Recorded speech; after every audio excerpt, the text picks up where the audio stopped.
அதிமுகவை சேர்ந்த மூத்த நிர்வாகி, மூத்த தலைவர், மூத்த முன்னாள் அமைச்சர் செங்கோட்டையன், அதாவது 9 முறை சட்டமன்ற உறுப்பினராக இருந்தவர், 3 முறை அதிமுக அமைச்சராக இருந்தவர், 50 ஆண்டுகளுக்கு மேலான அரசியல் அனுபவம் கொண்ட செங்கோட்டையன் தற்போது தாவேகாவில் இணைந்துள்ளார். இது அதிமுகவுக்கு எத்தகைய பலவீனத்தை ஏற்படுத்தும் என்று நினைக்கிறீங்க?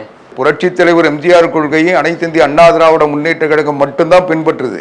புரட்சித் தலைவர் எம்ஜிஆர் உருவாக்கின இந்த இயக்கத்திலிருந்து வளர்ந்து இந்த நாட்டுக்கு அறிமுகப்படுத்தப்பட்ட ஒருத்தர் வேறொரு கட்சிக்கு போறாருன்னா அது புரட்சித் தலைவர் எம்ஜிஆர் கொள்கையை ஏற்றுக்கிட்டு போனாருன்னு அர்த்தமா? நீங்க திமுகவில் போகாததுக்கு காரணம் அதை சொல்றீங்க. அப்போ அங்க திமுகவுக்கு இவர் போகலன்னா ஏன் 4 வாட்டி வந்து பேச்சுவார்த்தை நடத்துறாங்க? நீங்க ஒரு கொள்கை உறுதி உள்ள தலைவராக செங்கோட்டையன் இருந்திருந்தா திமுகவில் வந்து சேர்ந்துருங்கன்னு கூப்பிடுவாங்களா? தவேகாவில் போய் பேச்சுவார்த்தை நடத்துவாரா? அதனால அவர் கொள்கை உறுதியெல்லாம் இல்லை. இந்த கட்சியில் வாய்ப்புகள் தந்தாங்க, அவர் தொடர்ந்து சட்டமன்ற உறுப்பினராக அவரை தேர்ந்தெடுத்தாங்க. அங்கே இருக்க தொண்டர்களில் உழைச்சி இவரை உருவாக்கி வச்சாங்க.